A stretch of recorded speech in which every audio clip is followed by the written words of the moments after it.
आज आपण दिनांक 13 मार्च 2022 रोजी भारतीय संविधान पारायणाचं सलग 217वे पुष्प गुंफत आहोत. काल आपण अनुच्छेद 366 याच्यामध्ये ज्या साधारण 30-31 व्याख्या वेगवेगळ्या संज्ञांच्या वेगवेगळ्या शब्दांच्या, त्याच्यात कायदेशीर शब्द, संविधानिक शब्द असे आहे, त्यांच्या आपण बघत होतो. त्याच्यामध्ये आपण 21 व्याख्या बघून झाल्या. उरलेल्या व्याख्या आपण आज बघणार आहोत आणि त्या व्याख्या बघितल्यानंतर आपण आज संविधान पारायणामध्ये जो प्रश्न विचारण्यात आला, महाराष्ट्र शासनाचा अर्थसंकल्प जो जाहीर झाला 2023 या वित्तीय वर्षासाठी, त्याच्यावर आपण भाष्य करावं. एकंदर सर्वसाधारण जनतेचं काय त्याच्या बाबतीत म्हणणं आहे ते जाणून घ्यावं, म्हणून त्यासाठी आपण थोडं 1-2 दिवस उशीर करून याच्यावर काही प्रतिक्रिया, काही भागातल्या काही लोकांची मतं ही आपण जाणून घेतलेली आहे आणि त्यानुसार आपण त्याचं विवेचन हे आजच्या पुष्पाच्या उत्तरार्धात करणार आहोत. तर सुरुवात करूया. व्याख्या क्रमांक 22, अधिपती याचा अर्थ. अधिपती कोणाला म्हणायचं? रूलर और प्रिन्सेस. रूलर, अधिपती म्हणजे रूलर.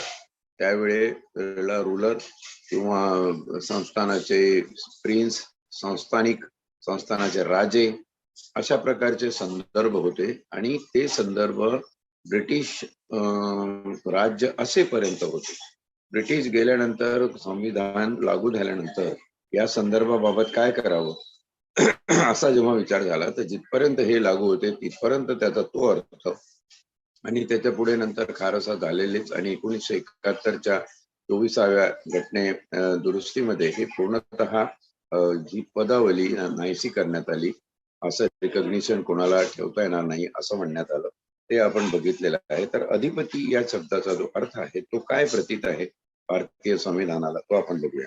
अधिपती याचा अर्थ, ज्याला राष्ट्रपतींनी संविधान 26वी सुधारणा अधिनियम 1971 याच्या प्रारंभापूर्वी कोणत्याही वेळी भारतीय संस्थानाचा अधिपती म्हणून मान्यता दिली होती, असा राजा, संस्थानिक किंवा अन्य व्यक्ती अथवा जिला राष्ट्रपतीने अशा प्रारंभापूर्वी कोणत्याही वेळी अशा अधिपतीस उत्तराधिकारी म्हणून मान्यता दिली होती अशी कोणतीही व्यक्ती असा आहे. ब्रिटिश गेल्यानंतर जे काही संस्थानिक होते त्यांच्या घटनापीठासमोरच्या ज्या टर्म्स आणि कंडिशन्स होत्या त्या लक्षात घेऊन राष्ट्रपतीने त्यांना 1971 पर्यंत, कारण 1971 नंतर हे सगळं संपलं, म्हणून 1971च्या प्रारंभापूर्वी ज्यांना आपण पदावली बहाल केलेली आहे, कोणाला राजा म्हटलंय, कोणाला संस्थानिक म्हटलेलं आहे, कोणाला प्रिन्स म्हटलेलं आहे, अशा प्रकारचे सगळे आपल्याकडे जे अस्तित्वात होते ते तिथपर्यंत त्याचा अर्थ राष्ट्रपतीने जो लावलेला आहे त्यांच्या आदेशामध्ये तो अर्थ प्रतीत करून त्याचा पारिभाषिक अर्थ घ्यावा, अशा पद्धतीचं हे 22वी व्याख्या यामध्ये अधिपतीची देण्यात आली आहे. 23वी व्याख्या अनुसूची. याचा अर्थ या संविधानाची अनुसूची असा आहे.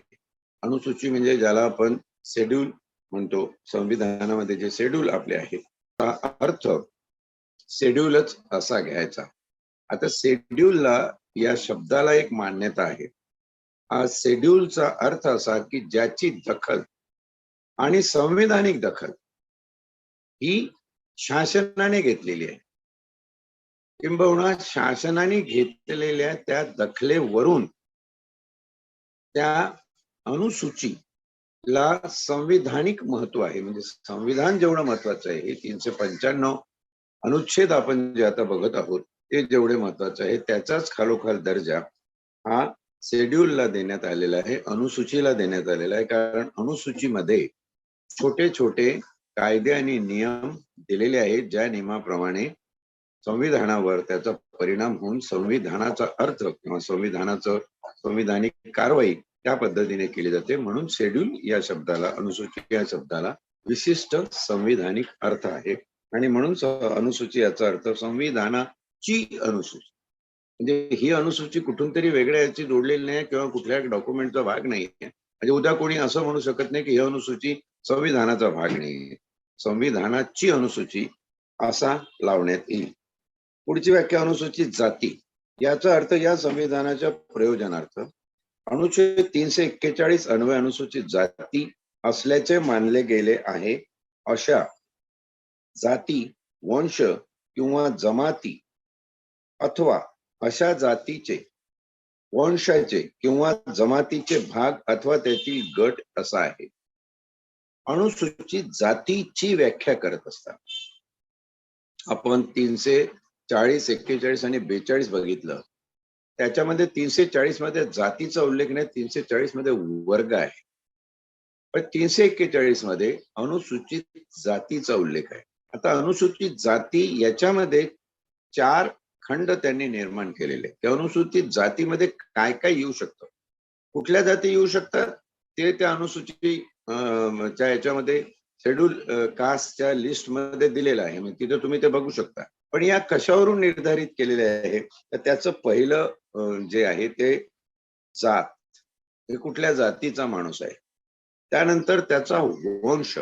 त्या ठिकाणी हे महत्वाचं आहे की वंश हे फक्त अनुसूचित जातीला लावण्यात आले. अनुसूचित जातीची वंशावळ जर शोधली तर ते कुठल्या वंशाचे होते. म्हणजे आज तुम्ही वाल्मिकी समाजाचं म्हटलं तर ज्याने रामायण रचलं, कोळी समाजाचं म्हटलं तर ज्या व्यासांनी महाभारत रचलं. हा एक वंशिक वारसा आपण आपल्या भारताच्या सांस्कृतिक इतिहासाचा लक्षात घेऊन हा वंश शब्द इथे टाकलेला आहे. जातीचे, वंशाचे, जमातीचे, इथं जमातही टाकलेली आहे आणि गट, त्या जमातीचे जे काही गट असतील त्या जमातीमध्ये अंतर्गत जे गट असतील तेही आपण अनुसूचित जाती या संज्ञेमध्ये, या परिभाषेमध्ये समाविष्ट केलेले आहे. म्हणून अनुसूचित जाती या शब्दाची व्याख्या संविधानिक अनुषंगाने समजून घेणं फार औचित्याचं आहे या ठिकाणी. आणि म्हणून अनुसूचित जातीमध्ये जाती एक, वंश एक, जमात तिसरं आणि गट हे चौथं. या 4ही भागातले लोक आपण अनुसूचित जातीचे आहोत असं सांगू शकतात. हा आधार संविधानाने दिलेला आहे. त्यानंतरची व्याख्या आहे अनुसूचित जनजाती, शेड्यूल्ड ट्राइब्स. आणि अनुसूचित जनजाती याचा अर्थ या संविधानाच्या प्रयोजनार्थ अनुच्छेद 342, म्हणजे हा अर्थ कुठं लागेल, अनुच्छेद 341 ला, जिथे त्यांच्या आरक्षणाच्या सगळ्या तरतुदी आहेत. तसा 342 मध्ये अनुसूचित जनजाती या शब्दाचा अर्थ लागणार. त्याचं म्हणणं असं आहे की अनुसूचित जनजाती याचा अर्थ या संविधानाच्या प्रयोजनार्थ अनुच्छेद 342 अन्वये अनुसूचित जनजाती असल्याचे मानले गेले आहे अशा जनजाती, जनजाती समूह अथवा अशा जनजातीचे किंवा जनजाती समूहाचे भाग अथवा त्यातील गट असा आहे. या ठिकाणी सुद्धा 4 प्रकारची वर्गवारी आहे, पण इथे वंश नाही, इथे वंश समाविष्ट केलेला नाही. वंशाच्या जागी आहे जनजाती समूह. कारण ट्रायबल कम्युनिटीमध्ये एक प्रकारची समूह संस्कृती आहे, ते त्यांचं सोशल इन्फ्रास्ट्रक्चर आहे. कुठला समूह हा कुठल्या प्रादेशिक आणि सांस्कृतिक भागासाठी प्रसिद्ध आहे हेही आपल्याला सांगता येतं. अशा प्रकारचे त्यांचे समूह हे भौगोलिक आणि सांस्कृतिक पद्धतीनं वेगळे आहे. तर ते समूह सुद्धा त्याच्यामध्ये इन्क्लूड केलेले आहे. जनजाती इन्क्लूड केलेले आहे. जनजाती समूहाचे भाग म्हणजे एखादा समूह असेल, त्या समूहाला विशिष्ट नाव असेल आणि त्या समूहाचे नंतर 2-3 भाग झाले असतील. काही समूह राजस्थानात असतील. आता मेंढपाळ या संज्ञेमध्ये जर बघितलं तर तुम्हाला हे समूह वेगवेगळ्या ठिकाणी वेगळ्या पद्धतीचे दिसतात. माळी समाजाचे, तेली समाजाचे, इतर कुणबी समाजाचे, सगळ्या याच्यातले जसे या जातीचे लहान लहान खंड आहेत तसे तुम्हाला हे समूह प्रत्येक भागामध्ये दिसतात. तर अशा जाती समूह, जनजाती समूहाचे भाग किंवा त्यातील गट असा याचा अर्थ आहे. म्हणजे जनजाती मध्ये कुठल्या कुठल्या प्रकारचे लोक समाविष्ट आहेत किंवा पुढे होऊ शकतात. अनुसूचित जाती याच्यामध्ये कुठल्या कुठल्या प्रकारचे लोक समाविष्ट आहे किंवा होऊ शकतात अशा प्रकारचा संदर्भ हा 341 आणि 42 साठी आहे. परंतु 340 ला मागास वर्ग आहे, तिथे जाती जनजाती हा शब्द नाही. आणि दुसरं याच्यावरून महत्वाचं सांगतो की 340च्या प्रयोजनार्थ असा शब्द वापरला, फॉर द इम्प्लिमेंटेशन.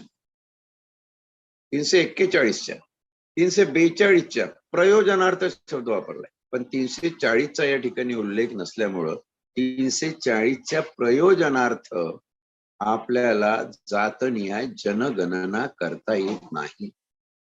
आणि जोपर्यंत मागासवर्गीयांची ओबीसीची जनगणना होत नाही तोपर्यंत त्यांची जातनिहाय माहिती उपलब्ध होऊ शकत नाही. आणि त्याशिवाय त्यांना आरक्षणाच्या कॅटेगरीमध्ये संविधानिक आरक्षण, कॉन्स्टिट्यूशनल व्हॅल्यूड रिझर्वेशन असं मिळू शकत नाही. आजपर्यंत ओबीसीला जे रिझर्वेशन मिळत आलेलं आहे किंवा मिळतंय किंवा मिळणार पुढे किंवा नाही मिळणार, ते रिझर्वेशन पॉलिसी रिझर्वेशन आहे. हे या ठिकाणी आपण समजून घ्यायला पाहिजे. आरक्षणाच्या मुद्द्यामध्ये भाष्य करत असताना आपण याचा आढावा घेतला, परत थोडी उजळणी म्हणून तुम्हाला सांगतो. कारण जाती आणि जनजाती याला संविधानिक व्हॅल्युएशन आहे, संविधानिक मूल्यांकन आहे. ते मूल्यांकन ओबीसीसाठी उपलब्ध नाही. जोपर्यंत अशी घटना दुरुस्ती होणार नाही तोपर्यंत हे शक्य नाही. आता शासनाने आधीची जी समर्पित मागासवर्ग समिती होती ती ताबडतोबीने बरखास्त करून एक शासकीय अधिपत्याखाली एक समिती, रिटायर्ड चीफ सेक्रेटरी पांठिया अध्यक्षतेखाली तयार केलेली आहे. आणि त्याच्यामध्ये राजकीय डाटा, राजकीय मागासलेपण या वर्गामध्ये किती आहे, हे जे मागासलेपण बघितलं जाणार ते वर्गाचं बघितलं जाणार आहे, जातीचं बघितलं जाणार. परत हा प्रश्न अधोरेखित होणार आहे. आणि मला आश्चर्य वाटलं नाही, काही भाकीत नाही करत आहे, पण मला आश्चर्य वाटणार नाही की परत या आयोगाचा जो रिपोर्ट आहे तो सुप्रीम कोर्टाने खाली ढकलून दिला. तर कारण त्रिमितिक डाटा जो नागार्जुन केसच्या अनुषंगाने सुप्रीम कोर्टाला अपेक्षित आहे त्या अपेक्षा पूर्ती काही झालेलं दिसत नाही. तसा आयोग नेमलेलाच केलेला नाही. परत ही थोडी ओबीसी बांधवांची धोरटेक दिसते. बघूया, येणारा काळ याच्यावरती स्पष्ट भाष्य करेलच. पुढची जी डेफिनेशन आहे ती आहे कर्ज रोखे. यात रोखे पुंजी स्टॉक समाविष्ट आहे. सिक्युरिटी ज्याला आपण म्हणतो कर्ज रोखे, म्हणजे एखादं आपण फिक्स डिपॉझिट जसं असतं, fix deposit is the best example. Fix deposit किंवा कंपन्यांचे शेअर्स किंवा एखाद्या उपक्रमाला दिलेले पैसे आणि त्याचा परतावा म्हणून तुम्हाला हा उपक्रम पूर्ण झाल्यानंतर 5 वर्षांनी किंवा 10 वर्षांनी, जसं किसान विकास पत्र होतं, बाकीचे नॅशनल सेव्हिंग स्कीम्स होत्या, त्याच्या पद्धतीने बरेचसे फायनान्शियल प्रॉडक्ट हे फायनान्शियल इन्स्टिट्यूटने निर्माण केलेले आहे. आणि आपल्याकडे हल्लीचे जॉब जास्तीत जास्त उपलब्ध आहे, ते जॉब असे फायनान्शियल प्रॉडक्ट विकण्यासाठी जास्त उपलब्ध आहे. म्हणजे get the business for the institute, तुम्ही आमच्यासाठी कामधंदा आणा आणि मग त्याच्यातून पगार तुम्ही घ्या. बरेच अंशी हे जे फायनान्शियल प्रॉडक्ट आहे ते कर्ज रोख्याच्या रूपाने फार जास्त प्रमाणात आहे. कर्ज रोखे म्हणजे रोखे पुंजी किंवा स्टॉक असा त्याचा अर्थ लागतो. उपखंड याचा अर्थ ज्या खंडात तो शब्द येतो त्याचा उपखंड असा आहे. पॅरिग्राफ, सब पॅरिग्राफ आपण समभाग म्हणतो किंवा समभागाचा समभाग, उपसमभाग कसं म्हणतो ते उपखंड. कर आकारणी या शब्दामध्ये कोणताही कर किंवा प्रकार, मग तो सरसकट असो किंवा स्थानिक असो वा विशेष असो, बसवणे समाविष्ट आहे. आणि कर याचा अन्वयार्थ तदनुसार लावण्यात येईल.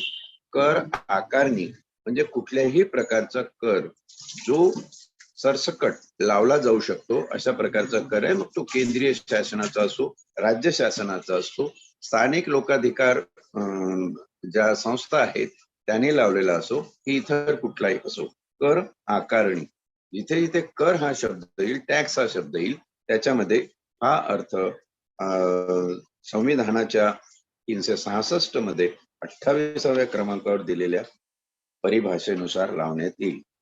29वी परिभाषा आहे उत्पन्नावरील कर.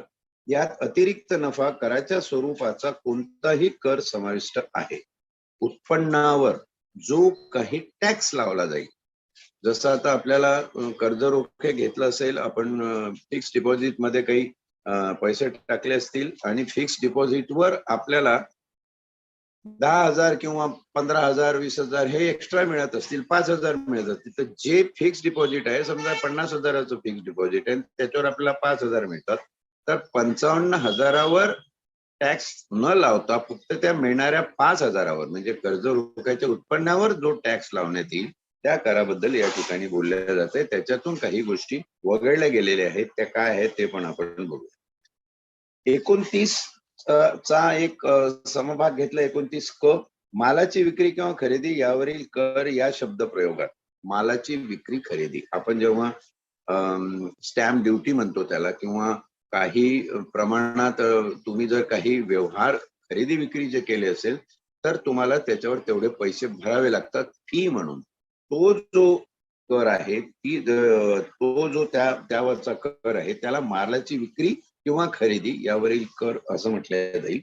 त्याच्यामध्ये या शब्द प्रयोगात काय काय आहे, काय काय येणार नाही ते सांगत असताना एखाद्या संविदेच्या म्हणजे कॉन्ट्रॅक्ट करार अनुसार असेल त्या व्यतिरिक्त इतर रीतीने कोणत्याही मालावरील मालकी हक्काचे रोखीने स्थगित प्रदानावरील किंवा अन्य मौल्यवान प्रतिफलार्थ हस्तांतरण करण्यावरील कर.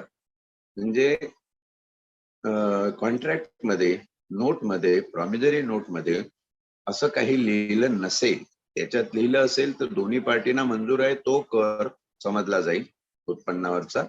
पण त्याच्यात लिहिलं नसेल तर जी काही शासन प्रणाली किंवा बँकिंगचे रूल किंवा आरबीआयचे रूल प्रचलित असतील त्याप्रमाणे त्याचा अर्थ लावण्यात येईल. दुसरा आहे, एखाद्या कार्यकंत्राटाची अंमलबजावणी करताना जॉब कॉन्ट्रॅक्ट, एखाद्या कार्यकंत्राटाची अंमलबजावणी करताना मालावरील मालकी हक्क, मग तो मालाच्या स्वरूपात असो वा कोणत्या अन्य स्वरूपात असो, हस्तांतरित होत असल्या अशा हस्तांतरावरील कर. प्रत्येक ठिकाणी मालच ट्रान्सफर होतो, एका व्यक्तीकडून दुसऱ्याकडे जातो असं नाही, तर त्या मालावरचा हक्क सुद्धा ट्रान्सफर होतो. उदाहरणार्थ शेती आहे, शेती 4 भाऊ आहे, वाटणीपत्र झालं, 4 भावांना 4 मिळाली, तर त्या वाटणीवरचा जो काही त्यांचा त्या विशिष्ट भागावरचा शेतावरचा हक्क असेल त्या हक्कावर त्या विशिष्ट पद्धतीने त्यांच्यावर लावण्यात आलेला कर असा या ठिकाणी एक अर्थ आहे. तिसरा आहे, भाडे खरेदीने किंवा हप्त्याने प्रदान करण्याच्या इतर कोणत्याही पद्धतीने केलेल्या मालाच्या सुपूर्दवरील कर. भाडं वसूल करण्याच्या माध्यमातून जे काही अमाऊंट, ज्याची काही जो काही आर्थिक व्यवहार होईल त्या आर्थिक व्यवहारावर सुद्धा कर. एखादा घरमालक असेल आणि त्याच्याकडे 10 टेनंट असतील तर 10 टेनंट त्याला किती पैसे दर महिन्याला देतात त्यावर आकारला जाणारा कर असा याचा अर्थ आहे. भाडे खरेदीने शब्द वापरतात. कोणत्याही मालाच्या कोणत्याही प्रयोजनार्थ, पुढचं प्रयोजन आहे, कोणत्याही मालाच्या कोणत्याही प्रयोजनाकरता वापर करण्याच्या हक्काचे रोखीने स्थगित प्रदानावर किंवा इतर मौल्यवान प्रतिफलार्थ हस्तांतरण करण्यावरील कर, मग ते हस्तांतरण एखाद्या विनिर्दिष्ट मुदतीकरता असो वा नसो, कुठल्याही मालाचं हक्काच्या रोखीने किंवा स्थगित प्रदानावर किंवा इतर मौल्यवान प्रतिफलार्थ, हे तुमच्या प्रति त्या मालमत्तेतलं किती फलार्थ म्हणजे किती भाग येतो आहे त्या प्रमाणात तुमच्यावर कर आकारला जाऊ शकतो. थोडक्यात असं आहे, लेनदेनचा कुठलाही व्यवहार, मालमत्ता हस्तांतरित करण्याचा, ट्रान्सफर करण्याचा कुठलाही व्यवहार किंवा तुमच्यावर येणारं, तुमच्याकडे येणारं कुठलंही उत्पन्न, त्याच्यावर जो कर बसवला जातो त्याला उत्पन्नावरील कर किंवा मालाची विक्री खरेदीवरील कर या संज्ञेमध्ये संबोधलं जाईल आणि त्या संज्ञेची सविस्तर डिटेल व्याख्या या ठिकाणी गेली. पाचवं असं आहे पुढचं की कोणत्याही विधी संस्थापित नसलेल्या कायदेशीर इन्स्टिट्यूट, एखादं कायदेशीर आस्थापना नसलेल्या कोणत्याही विधी संस्थापित नसलेल्या संघाने किंवा व्यक्तीच्या निकायाने आपल्या एखाद्या सदस्यात रोखीने स्थगित प्रदानावर किंवा इतर मौल्यवान प्रतिफलार्थ केलेल्या मालाचे पुरवठ्यावरील कर. प्रतिफलार्थ म्हणजे लाभार्थी. अशी कुठलीही कुठलाही व्यवहार ज्याच्यामध्ये मालाचं हस्तांतरण झालेलं आहे, परंतु ते हस्तांतरण विधिसम्मत अशा स्टॅम्प पेपरवर झालेलं नाही, नुसता हप्ताशीर समझोता म्हणून झालेला आहे, तर तिथे सुद्धा जे काही लाभार्थी जे काही लाभ ज्या कोणाला व्यक्तीला किंवा एखाद्या बोर्डाला एखाद्या संस्थेला मिळतील त्याच्यावर सुद्धा कर लावता येतो. त्याला अशा प्रकारचा निकाय किंवा सदस्यास रोखीने स्थगित प्रदानावर किंवा प्रतिफलार्थ मालमत्तेवर त्याच्या पुरवठ्यावर लावलेला कर असं संबोधता येईल. 6वं त्याच्या पुढचं आहे, एखादा अन्न पदार्थ म्हणून किंवा मानवी सेवनासाठी असलेली कोणतीही वस्तू म्हणून किंवा कोणतेही पेय, मग ते मादक असो वा नसो, म्हणून असलेल्या मालाच्या कोणत्याही सेवेच्या रूपाने किंवा अशा सेवेचा भाग म्हणून किंवा अन्य कोणत्याही रीतीने केलेल्या पुरवठ्यावरील कर. मात्र असा पुरवठा किंवा सेवा ही रोखीने स्थगित प्रदानावर किंवा अन्य मौल्यवान प्रतिफलार्थ करण्यात किंवा पुरवण्यात आली असावी याचा समावेश होतो. आणि कोणत्याही मालाचे अशा रीतीने केलेले हस्तांतरण किंवा केलेली सुपूर्दगी किंवा पुरवठा हा असे हस्तांतरण, सुपूर्दगी किंवा पुरवठा करणाऱ्या व्यक्तीने केलेली विक्री आहे आणि ज्या व्यक्तीकडे असे हस्तांतरण, सुपूर्दगी किंवा पुरवठा करण्यात आला असेल त्या व्यक्तीने त्या मालाची केलेली खरेदी आहे असे समजले जाईल. सप्लाय, होलसेलर करून रिटेलर कडे कुठल्याही प्रकारचं पेय, त्याच्यामध्ये साधी कोल्ड्रिंक्स असो किंवा मादक पेय, दारू, अल्कोहोलिक पदार्थ असो, त्याच्यावर किंवा त्याच्या सेवेवर, इथं सेवा हा शब्द विशेषत्वाने टाकलेला आहे. एक सर्व्हिस तुम्ही देत असाल, सर्व्हिस टॅक्स नावाचा जो प्रकार आहे तो अन्न पदार्थ, इतर मानवी सेवनासाठी लागलेले आवश्यक पदार्थ, पेय वगैरे या सगळ्यावरती एक सर्व्हिस टॅक्स या ठिकाणी बसवलेला आहे. त्याची जी व्याख्या आहे ती व्याख्या यामध्ये आपल्याला दिलेली आढळते. एकंदर जर हे सगळं बघितलं तर वित्त व्यवस्थापनामध्ये कर आकारणी किंवा कर, महसुलापासूनच्या स्थानिक संस्थेपासूनच्या फी आणि घ्यावयाचे दंड वसुलीचे अधिकार वगैरे वगैरे जे सगळं बघितलं, त्याच्यामध्ये कर ही बाब आपण सखोल रीतीने बघितली. त्याची व्याख्या दिलेली आहे. म्हणजे कर या शब्दाची एवढी विस्तृत व्याख्या बघितली तर तुम्ही जिवंत आहात याच्यावरच अजून कर लागलेला नाहीये, पण जिवंत आहात म्हणून जे जे काही व्यवहार तुम्हाला तुमच्या जीवनाच्या अस्तित्वासाठी करावे लागतात त्या प्रत्येक गोष्टीवर कर लादण्यात आलेला आहे. कारण सरकार दरबारी पैशाची सातत्याने चणचण असते, लोकांकडून आलेल्या पैशावर सरकार चालत असतं, त्याच्यातूनच सगळे प्रकार घडत असतात. म्हणून कर ही संविधानिक बाब अशी आहे जी अपरिहार्यरित्या आपल्या सगळ्यांना स्वीकारावी लागते, नव्हे सहन करावी लागते. आणि त्याची व्याप्ती काय आहे, कुठला कर या परिभाषेमध्ये समाविष्ट होतो ते आपल्याला 29व्या या 366च्या उपखंडामध्ये जी व्याख्या उत्पन्नावरील कर आणि मालाची खरेदी विक्री बाबतीतले कर या संबंधात इथे उपलब्ध असल्याचं दिसून येतं. शेवटची व्याख्या आहे संघ राज्य क्षेत्र, केंद्रशासित प्रदेश ज्याला आपण त्याची व्याख्या केलेली आहे. याचा अर्थ पहिल्या अनुसूचित विनिर्दिष्ट केलेले कोणतेही संघ राज्य क्षेत्र. पहिल्या अनुसूचीमध्ये आपल्याला सगळे राज्य आणि संघराज्यांची सूची दिलेली आहे, त्याच्यामध्ये असलेलं असं कोणतंही संघराज्य असं आहे व त्यामध्ये भारताच्या राज्य क्षेत्रात समाविष्ट असलेल्या पण त्या अनुसूचित विनिर्दिष्टित न केलेल्या अशा कोणत्याही राज्य क्षेत्राचा समावेश आहे. म्हणजे पहिल्या अनुसूचीमध्ये आता त्याला इन्क्लूड केलं नसेल, परंतु राष्ट्रपतीने डिक्लेअर केलं असेल, केंद्रीय समितीने संसदेच्या डिक्लेअर केलं असेल की मग एखादं संघ राज्य क्षेत्र हो, जसं उद्या मुंबई केंद्रशासित प्रदेश होऊ शकते, अशा प्रकारची वाच्यता आहे, वल्गना केल्या जातात. त्या संबंधाने जर बघितलं तर जे त्याच्यामध्ये केलं नसेल परंतु झालं असेल शासन दरबारी, तशी नोंद, तशी घटना दुरुस्ती व्हायला आणि त्याच्यामध्ये जायला थोडा कालावधी लागतो. त्या कालावधीच्या अनुषंगाने ही व्याख्या आहे की जे संघ राज्य क्षेत्र घोषित आहे परंतु अनुसूचीमध्ये आलेलं नाही पहिल्या, त्याला सुद्धा संघ राज्य क्षेत्र समजलं जाईल, केंद्रशासित प्रदेश समजलं जाईल. अशा प्रकारचा आपण 366 हा शब्दांच्या व्याख्या, त्यांच्या परिभाषा आणि त्यांचे थोडक्यात अर्थ हे बघितलेले आहे. आपण या 30 व्याख्या बघत असताना कुठलीही व्याख्या अशी सोडली नाही की जी व्याख्या आपल्याला संविधानाचा शब्दांचा किंवा संविधानाच्या वाक्यांचा, संविधानाच्या समभागाचा, संविधानाच्या अनुच्छेदाचा अर्थ लावण्यासाठी उपयोगी पडणार नाही.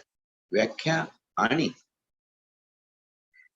परिभाषा खऱ्या अर्थाने केव्हा उपयोगाला येतात, जेव्हा आपल्याला त्याचा अर्थ किंवा अन्वयार्थ म्हणजे इंटरप्रिटेशन, अर्थ ही साधी डेफिनेशन झाली, परिभाषा झाली. पण त्या परिभाषेला एखाद्या संदर्भित परिप्रेक्ष्यामध्ये कशी प्रतीत करायची, काय अर्थ त्याचा लावायचा, याच्याबद्दलचं अनुसंधान म्हणजे आपण बघू अर्थ लावणे म्हणजे अन्वयार्थ. आणि त्याबाबतचं 367 अनुच्छेद जे आहे ते आपण बघणार आहोत. ते आपण उद्या बघू. तुर्तास आज जसं सुरुवातीला सांगितलं, जो प्रश्न आला होता त्या प्रश्नाच्या अनुषंगाने आपल्याला महाराष्ट्र शासनाचा जो अर्थसंकल्प आहे त्यावर भाष्य करायचं आहे. आणि ते भाष्य करत असताना आपल्या असं लक्षात येईल की कर, वित्तीय व्यवस्थापन या सगळ्या गोष्टींची आपण चर्चा करतो. एकंदर कराच्या माध्यमातून, महसुलाच्या माध्यमातून, इतर फी आणि दंडात्मक कारवाई त्याच्या माध्यमातून शासनाकडे येणारा पैसा, त्यातून राज्य शासनाचा कारभार चालवला जातो, हे आपण बघितलेलं आहे. हल्लीच एक हायकोर्टामध्ये याचिका दाखल करण्यात आली कोरोनाच्या संबंधात आणि मास्क लावण्याच्या संबंधात. आणि हायकोर्टामध्ये शासन आरोग्य संचालनालयाच्या माध्यमातून कुठलाही असा वैज्ञानिक पुरावा सादर करू शकलं नाही की मास्कमुळे हे अमुक प्रिव्हेन्शन होतं किंवा मास्कमुळे हा एक अमुक फायदा होतो. याचं वैज्ञानिक तथ्य काय आहे किंवा त्याला वैज्ञानिक आधार काय आहे, त्यावरून माननीय उच्च न्यायालयाने शासनाला वेठीस धरून की तुम्ही आतापर्यंत ज्या कायद्यान्वये दंड वसूल केला, ती रक्कम करोडोच्या घरामध्ये आहे, ती दंड वसुलीची रक्कम वैध नाही तर अवैध मानावी का, अशा प्रकारचा प्रश्न उपस्थित केला. तुम्ही कायदा केला, पण कायदे करण्याला जर वैज्ञानिक तथ्याचा आधार नसेल तर तो कायदा कितपत संविधानिक कायदा संबोधला जावा आणि त्यावरून त्या कराबद्दलच्या, तो कर शासनाच्या एकत्र संपत्तीमध्ये जाहीर करावा की करू नये, अशा प्रकारचा काहीतरी तो भाग आहे. कराच्या बाबतीत आहे, उत्पन्नाच्या बाबतीत आहे, म्हणून इथे निर्देश करून सांगितलं जे काही उत्पन्न कर आणि इतर मार्गाने शासनाला प्राप्त होतं, काही प्रशासकीय आस्थापना आहेत, न्यायालय असतील किंवा मग पोलीस आस्थापना असतील, वन क्षेत्राची आस्थापना आहे, त्या आस्थापनेना सुद्धा त्यांच्या आस्थापनेच्या पोषणासाठी जो काही उत्पन्न लागतो त्यांचाही एक वेगळा कर निर्माण होतो. त्याच्यातला काही भाग हा राज्य सरकारच्या तिजोरीमध्ये येतो आणि स्थानिक स्वराज्य संस्थेमध्ये जे होतं त्याच्यातलाही काही भाग हा राज्य सरकारच्या तिजोरीमध्ये होतो किंवा स्थानिक सहकारी संस्था, स्थानिक स्वराज्य संस्थांमधले सगळे कर वसुलीचं काम राज्य सरकार करते आणि राज्य सरकार मग जसं जीएसटी केंद्र सरकारने एकत्रित घेऊन तुम्हाला आम्ही देऊ म्हणून ते स्थानिक स्वराज्य संस्थांना देते. हे जे सगळे अनुच्छेद आपण बघितलेले आहे वित्तीय व्यवस्थापनाचे भारतीय संविधानात दिलेले, त्याचा अर्थ एकच आहे की शासनाकडे पैसा जमा, तो पैसा खर्च कसा, तो पैसा कशावर, कशा पद्धतीने खर्च झाला पाहिजे याचा विनियोग अहवाल, याच्याबद्दलचं डॉक्युमेंटेशन म्हणजे बजेट. आणि अशा प्रकारचं बजेट एका वित्त वर्षासाठी जाहीर होतं. ते वित्त वर्षासाठी बजेट जे यावेळी जाहीर झालं त्या बजेटमध्ये काही वैशिष्ट्य आहे. संविधानाच्या पारायणामध्ये जे लोक जुळलेले आहेत, ज्यांचे या संबंधात प्रश्न आलेले आहेत, त्यांच्याकडूनच काही गोष्टींचा आढावा घेण्यात आला की याबद्दल तुमच्या जनमानसामध्ये काय बोललं जातं किंवा काय त्याच्या प्रतिक्रिया आहेत. त्या प्रतिक्रिया आपल्याकडे आलेल्या आहेत. आपलं संविधानिक पारायण हे काही कुठलं माध्यमाचं व्यासपीठ नाहीये. ती काही मीडिया नाहीये, त्याच्यामुळे त्याचा प्रचार प्रसार असण्याचा संबंधच नाही. परंतु जे काही श्रोते या संविधान पारायणामध्ये लक्षपूर्वक अगदी सुरुवातीपासून 217, 218 भाग आज झालेले आहेत, तिथपर्यंत आपल्या सोबत आहे, त्यांच्या मनात या संबंधात प्रश्न निर्माण होणं आवश्यक आहे. म्हणून आपल्याला याच्यावर लक्षपूर्वक जे काही आत्ताचं बजेट माननीय मंत्री महोदय अजितदादा पवार यांनी सादर केलं, राज्याचे वित्तमंत्री आणि उपमुख्यमंत्री या नात्याने त्या बजेटवर एक कटाक्ष टाकतो.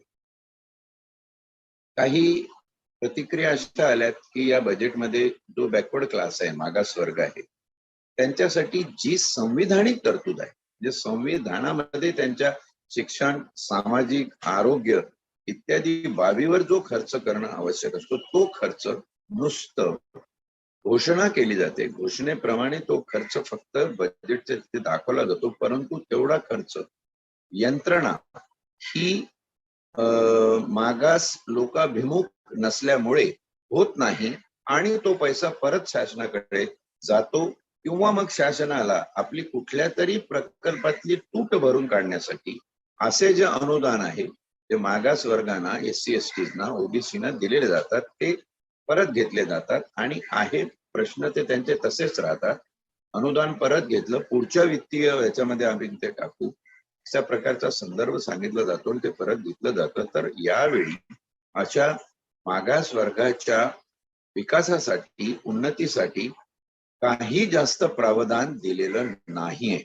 या प्रश्नालाच धरून दुसरा प्रश्न असा आला की जे काही आज बेरोजगारी आहे, या बेरोजगारीला दूर करण्यासाठी महाराष्ट्र शासनाने असं सांगितलं की आम्ही 3.5 लाख नोकऱ्या दरवर्षी निर्माण करण्याचा संकल्प करत आहोत. हा संकल्प अर्थसंकल्पात इन्क्लूड करण्याचंच कारण असं आहे की जे लोक बेरोजगार आहेत ते कुठल्या समाज स्तरातले आहेत आणि त्यांच्या विकासासाठी, उन्नतीसाठी जे तुम्ही देणार आहात ते जर त्यांना तुम्ही दिलं तर निश्चितपणे बेरोजगारीची संख्या कमी होईल. आणि आता ज्या नोकऱ्या तुम्ही निर्माण केलेल्या आहे, या 3.5 लाख नोकऱ्या दरवर्षी आम्ही निर्माण करणार, इतकी आमची आर्थिक संपदा आहे, असं जेव्हा शासन डिक्लेअर करतं तेव्हा हा आकडा कसा विपरीत आहे. कारण महाराष्ट्राच्या साधारण 12-12.5 करोड लोकसंख्येमध्ये आज 4 करोड बेरोजगारांची संख्या आहे. त्याच्यात सुशिक्षित असतील, त्याच्यात स्किल्ड असतील, त्याच्यात अनस्किल्ड असतील, त्याच्यात ऑर्गनाइज सेक्टर मधले असतील, अनऑर्गनाइज सेक्टर मधले असतील. अगदी नोटाबंदीपासून तर लॉकडाऊन पर्यंत जी परिस्थिती झालेली आहे त्या परिस्थितीमुळे साधारण 4 करोड लोक बेरोजगार आहेत. अशा स्थितीमध्ये वर्षाला 3.5 लाखाची तुटपुंजी निर्मिती ही राज्यावर आर्थिक दृष्ट्या अन्याय करणारी निर्मिती आहे. राज्य शासनाचं त्याच्याबद्दल म्हणणं आहे की ज्या काही आमच्याकडे नोकऱ्या उपलब्ध असू शकतात त्या नोकऱ्यांची संख्या लक्षात घेता याहून जास्त नोकऱ्या आमच्याकडे निर्माणच होऊ शकत नाही. आणि कारण खरं आहे, खाजगीकरणाच्या रेट्यामध्ये सरकारी नोकऱ्या संपल्याच आहे आणि ज्या काही थोड्या बहुत नोकऱ्या शिल्लक राहिलेल्या आहेत त्या नोकऱ्या आपण MPSCचे हाल बघतोय, पोलीस भरतीचे हाल बघतोय, ते ज्या प्रायव्हेट कंपनीला कॉन्ट्रॅक्ट दिले जातं त्याच्यात होणारे घोटाळे आपण आल्या दिवशी बघतोय. त्याच्यामध्ये आरक्षण या गोष्टीचा, या विरोधाचा शासन कसा वापर करून घेतो तोही बघतोय. उदाहरणार्थ एखादी MPSCची परीक्षा डिक्लेअर झाली की 700-800 लोकांची परीक्षा घेऊन भरती करायची आहे, तर त्या भरतीमध्ये कोणीतरी एक उठून आरक्षणाचा अमुक घटक त्याच्यामध्ये वंचित राहिलेला आहे असं पिटिशन टाकतो आणि हायकोर्टाने किंवा सुप्रीम कोर्टाने त्याच्यावर स्थगिती दिली की परत ते भरती पारगळली जाते. पोलीस भरतीच्या कितीतरी अशा घोषणा झालेल्या आहेत, परंतु पोलीस भरती वास्तवात येऊ शकली नाही. MPSCच्या अशा कितीतरी घोषणा झाल्या, पण MPSCची परीक्षा आणि पद निर्माण होऊन त्या पदावर पदग्रहण त्या अधिकाऱ्यांना करता आलेलं नाही. इथपर्यंत की सुसाईड होण्यापर्यंत वेळ गेलेली आहे. अशी परिस्थिती असताना आज तुटपुंज नोकऱ्यांचा आकडा सांगतो की इथे खासगीकरणाची प्रक्रिया फार जोरात आहे आणि जे कोण बेरोजगार माझे युवक, तरुण तरुणी ही संविधान पारायण ऐकत असतील त्यांनी लक्षात ठेवावं की तुम्ही शासकीय नोकरीच्या भरोशावर जे आहात, तर खरी वस्तुस्थिती इथे लक्षात घ्या की शासनाची याहून जास्त नोकऱ्या देण्याची तुम्हाला आर्थिक ताकदच राहिलेली नाही. म्हणून त्यांचे उपक्रमच खासगीकरणाच्या माध्यमातून त्यांच्या हातातून निघून जात आहे आणि ही बाब या ठिकाणी अर्थसंकल्प अजितदादा पवारांनी डिक्लेअर केला, त्याच्यामधली पहिली गोष्ट म्हणून प्रकर्षाने लक्षात घेण्यासाठी आहे. काही लोकांनी असा प्रश्न उपस्थित केला की राज्य अक्षरशः भिकेला लागले, आणि ते सांगत असताना म्हणाले की 6.5 लाख करोड रुपयाचं कर्ज हे महाराष्ट्र शासनावर आहे.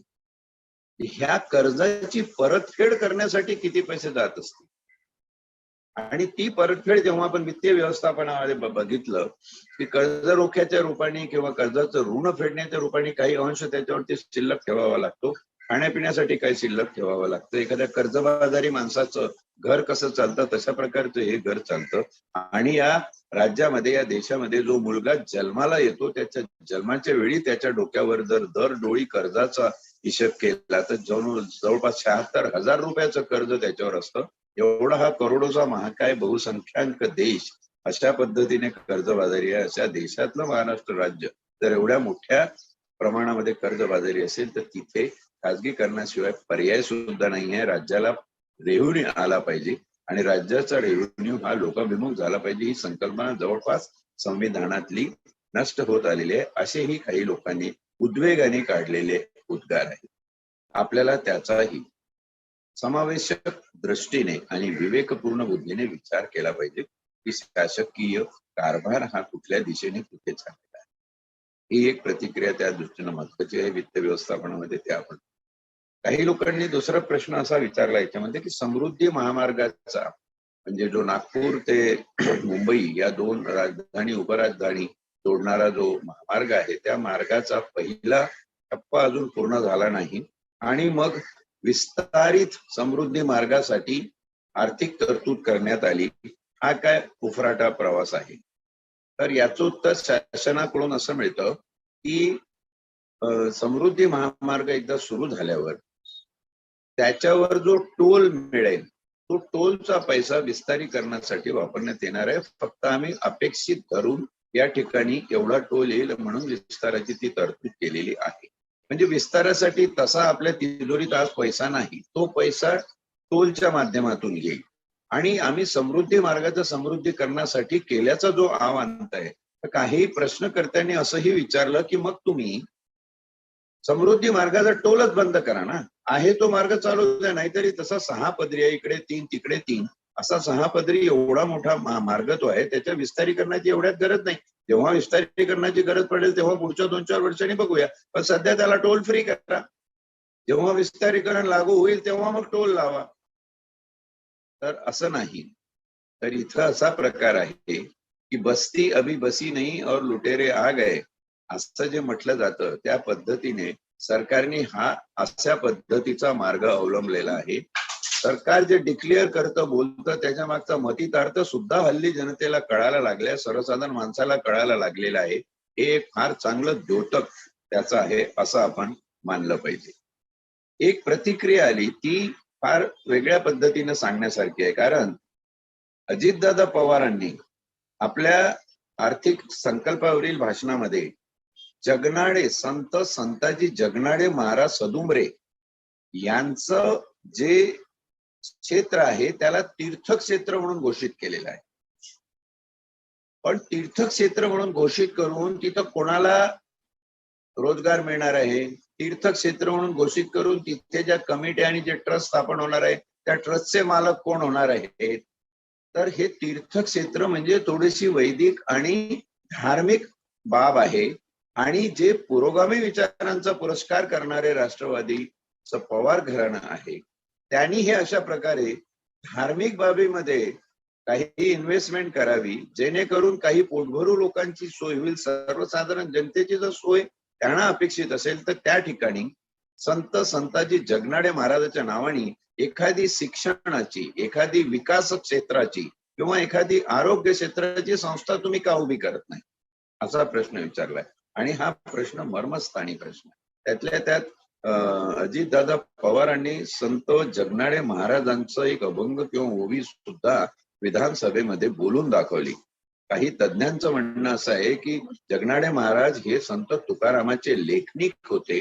त्यांनी संत तुकारामाची वाणी होती तिला लिखित स्वरूपाचं प्रारूप देण्यासाठी आयुष्य घालवलं. त्यांचे स्वतःचे अभंग किंवा त्यांची स्वतःचे श्लोक नाहीये. जे असतील ते कोणीतरी प्रक्षिप्तपणे संत वाङ्मयामध्ये घुसळलेले आहे. आणि तुकारामाचं वैशिष्ट्य, तुकारामाच्या लिखाणाचं वैशिष्ट्य हे एक प्रकारे विद्रोही वैशिष्ट्य आहे. त्यावेळच्या समाजावरती त्यांनी ओढलेले ताशेरे आहे. देव आहे अंतर्यामी, व्यर्थ हिंडी तीर्थकामी, तुका म्हणे मूढ जना, देव देही का पाहिना. जिथं जो माणूस देवाबद्दल इतका स्पष्ट बोलतो, होती एक नारायण खरा आप तैसाची, दुसरा गुरु शिष्य पण येतो अधम लक्षण, असं जेव्हा तुकाराम म्हणतो, तिथे राज्याचे उपमुख्यमंत्री तीर्थक्षेत्राच्या मागे लागलेले आहेत. म्हणजे बोल मुंह में राम बगल में छुरी असा जो प्रकार आहे, की सांगायचं पुरोगामित्व पण मदत करायची ती प्रतिगाम्यांना, अशा प्रकारची एक फार मार्मिक धार्मिक प्रकारची प्रतिक्रिया या ठिकाणी आलेली आहे. यावर अनेक प्रश्न निर्माण होऊ शकतात. वादविवादासाठी अनेक बाबतीमध्ये आपल्याला याच्यावर भाष्य करता येऊ शकतं. मागास वर्गासाठी जे पैसे ज्याचं प्रावधान आहे ते सरकार देत नाही, म्हणून एकाने असा प्रश्न उपस्थित केला की महाज्योतीचे 125 करोड परत गेले, जिथे ओबीसी फॅक्टरसाठी, त्यांच्या विकासासाठी, त्यांच्या संशोधनासाठी, त्यांच्या स्पर्धा परीक्षेसाठी तरतूद आहे, त्यांच्या हॉस्टेलसाठी शिक्षणाची वेगळी तरतूद, ते पैसे तुम्ही वळते करता का कोणाच्या तरी साखर कारखान्याला अनुदान देण्यासाठी कमी पडतं सरकारला. याचा अर्थ सरकार बोलतं एक आणि दाखवतं दुसरं. पुतणा मावशीचं प्रेम असल्यासारखं हे आहे, अशा प्रकारचं एकाने भाष्य केलं आहे. शेतकऱ्यांची स्थिती पूर्वपदावर आल्यानंतर शेतकऱ्यांना काय सबसिडी आणि बाकीचे सगळे दिलेले आहेत. तर एकाने अशी प्रतिक्रिया दिली की शेतकऱ्यांची परिस्थिती खरंच पूर्वपदावर आलेली आहे, त्याचं शासनाने काही निर्धारण केलेलं आहे का.